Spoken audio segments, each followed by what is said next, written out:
ikishathibitika au wasihamishwe, wafukuzwe. Kienda mkawa mnalindana, tutawafanya wahalifu wawe na nguvu sana ndani ya serikali. Hizi ni nondo za habari kutoka hapa Mgongo TV, na anayekuletea habari hizi ni mimi Olivia Moses.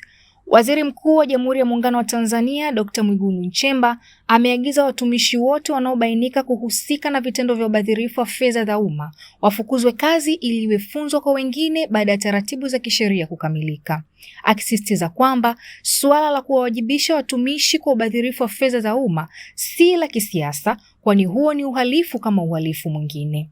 Kauli hiyo ameitoa katika kikao cha mawaziri, naibu mawaziri, makatibu wakuu na naibu makatibu kilichoitishwa kujadili fursa za ajira ndani na nje ya nchi jijini Dodoma leo Januari 14, 2026. Amesisitiza kuwa serikali haitavumilia ukiukwaji sheria na kanuni za utumishi wa umma wala kuwalinda watumishi wanaoharibu fedha za umma, akitolea mfano sakata la halmashauri ya wilaya ya Mkalama mkoani Singida, ambapo mhandisi wa halmashauri na afisa utumishi wamesimamishwa kazi kwa tuhuma za matumizi mabaya ya fedha za serikali na usimamizi mbovu wa miradi ya shule.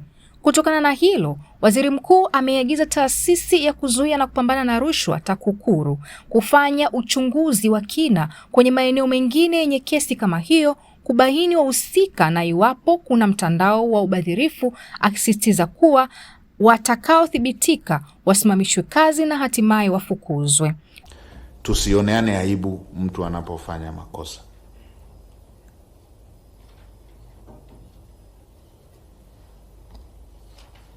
Nilikuwa nafuatilia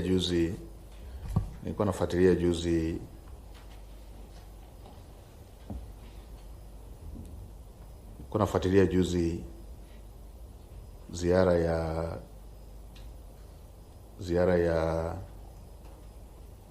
ya naibu waziri.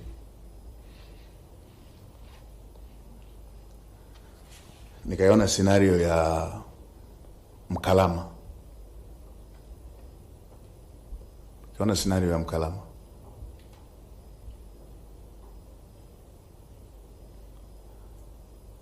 Mkoa, uongozi wa mkoa wameona wale watumishi wamefoji, kwamba eneo alilotakiwa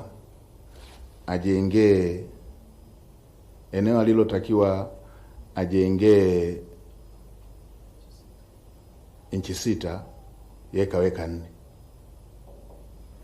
Eneo ambako alitakiwa aweke mawe triple 47 yeye kaweka 24, na jengo limejengwa hivyo la serikali.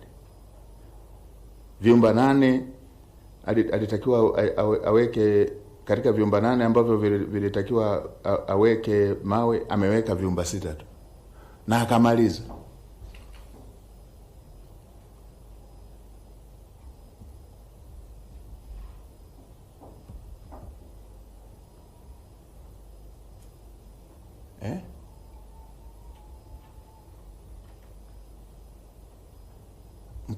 Mkoa wameliona hilo tatizo, wamechukua hatua,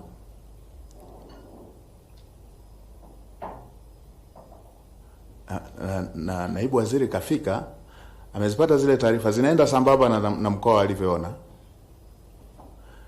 na taarifa nilizonazo ipo na eneo lingine walifanya hivyo hivyo, kwamba BOQ inasema hivi, wanakatakata. Ukikatakata hivyo unafanya unapata sehemu ya fedha pale. Serikali inalipa kwa gharama ile iliyoonyeshwa na BOQ. Ndio tunakaa baada ya muda fulani jengo linaufa. Serikali imetoa fedha zile zile.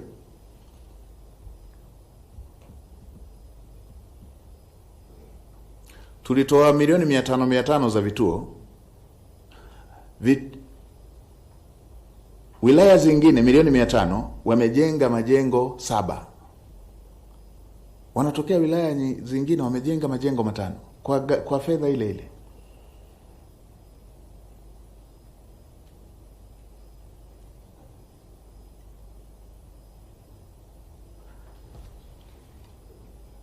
Hili haliwezi likawa jambo linalokubalika. Hili halikubaliki. Tunaoneana aibu kuchukua hatua. Why?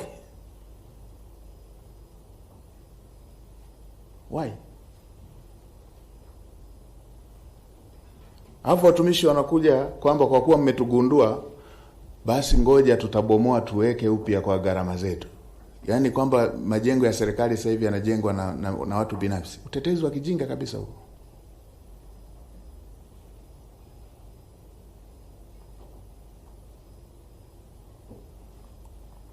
Kwa hiyo tusipogundua imetoka. Fedha ya serikali imekwenda, imepigwa panga kwa kutokutekeleza BOQ.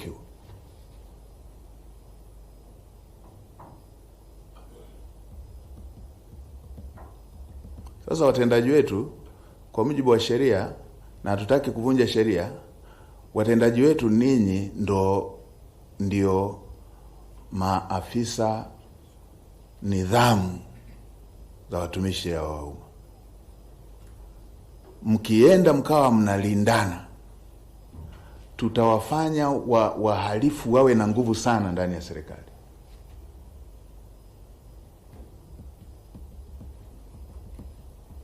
Ndio. Haya hawezi kukubalika.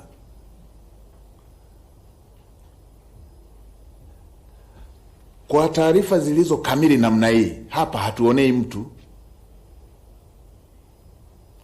Ndio. Si umeisoma BOQ kaielewa? Umelipwa kufuatana na BOQ. Kwa nini umeenda kuweka tofauti? Tuliposema milimita 16, kwa nini umeweka 6? And then tukishajua, we pardon them. Basi sawa hivi na hivi. It can't be, hii haiwezi kuwa sahihi.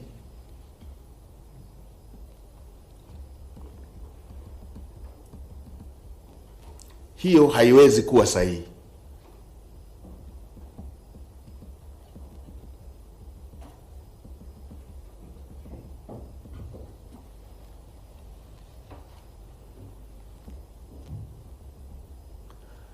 Inawezekana watu wanakuwa na ujasiri namna hiyo kwa sababu wanajua watakuwa protected.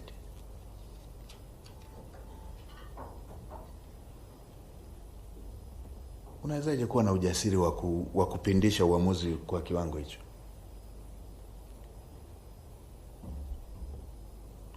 Na nimeambiwa watu wako kazini mpaka sasa. Kwa hiyo yamekuja maneno hayo kwamba haya ni maneno ya wanasiasa.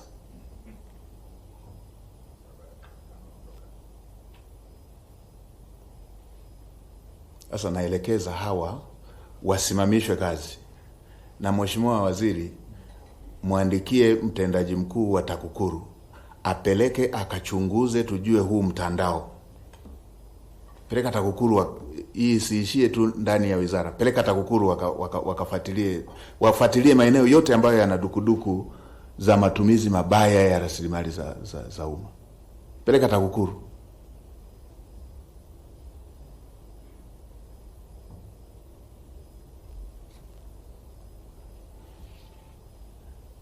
Na michezo hii ipo. Nishaona maeneo mengine. Unapeleka fedha mahali, wanasema hii rudisheni, ililetwa kimakosa. Unapelekaje fedha kimakosa wilaya 10, 20? Na fedha yenyewe sio ndogo, milioni 500. Alafu useme hii ilienda kimakosa. It can't be. Unapelekaje kimakosa namna hii?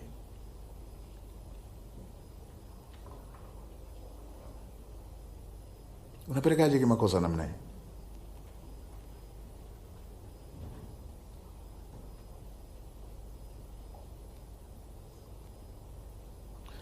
Katibu Mkuu, hawa watu wasimamishwe. Maeneo yote haya ambayo yana dukuduku wasimamishwe.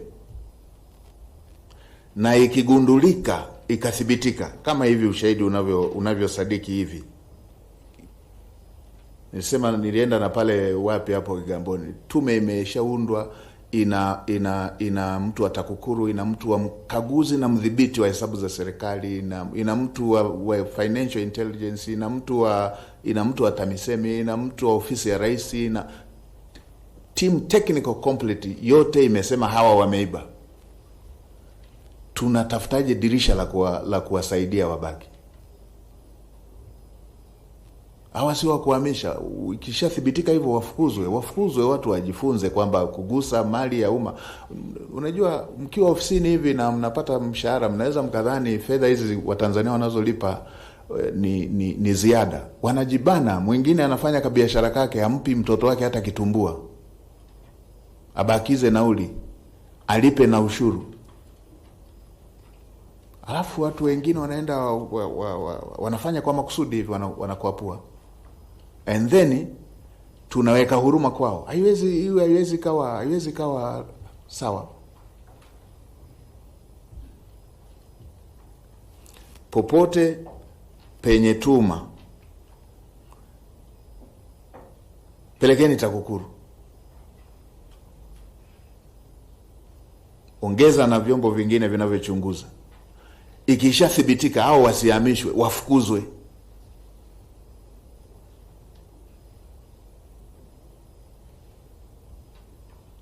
Katibu Mkuu wa Utumishi, kwani hao ILO wamesema watu hata wakiiba kwa kuwa walishaajiriwa wasifukuzwe? Ndio hii. Kwa hivyo sheria hii, sasa tunaogopaje watu ambao wameharibu tusiwatoe? Namhamishaje mtu aliyeharibu? Afukuzwe. Ndio hawa wapeleka TAKUKURU, wakishathibitisha, Mheshimiwa Waziri, wafukuzwe hawa. Na waelekeze TAKUKURU watuangalizie kama kuna mtandao unaofanya hizi shughuli.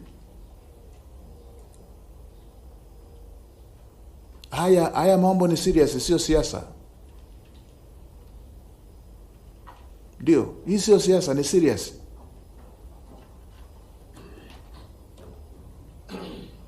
So maeneo yote ambayo yana dukuduku nizipate hizo taarifa. Na bahati nzuri, Mheshimiwa Waziri pamoja na Katibu Mkuu mlinipitisha kote huko. Peleka TAKUKURU, wathibitishe, tuwafukuze hao waliofanya hivyo. Kwa wingi wa habari hizi tembelea hapa Kemgongo TV. Mpaka wakati mwingine, asante. Sikiliza, unataka kujenga nyumba imara kwa bei nafuu? Karibu Kemgongo Hardware. Tunaopatikana Dodoma karibu na ofisi ya kata ya Mchuka, mkabala na barabara ya lami ya kuelekea Mvumi. Sisi Kemgongo Hardware tunauza vifaa vyote vya ujenzi, kuanzia saruji, nondo, mabati, rangi hadi matofali. Matofali yetu sasa yanapatikana kwa saizi zote kama vile inchi 5, inchi 6, yakiwa katika hali ya uimara na yenye ubora kwa bei nafuu zaidi ya soko. Iko hivi, Kemgongo Hardware ndio sehemu sahihi kwa ujenzi wako wa ndoto. Wasiliana nasi kupitia simu namba 0750694276 ama 0653611722. Kemgongo Hardware, karibu ujenge nasi kwa gharama nafuu.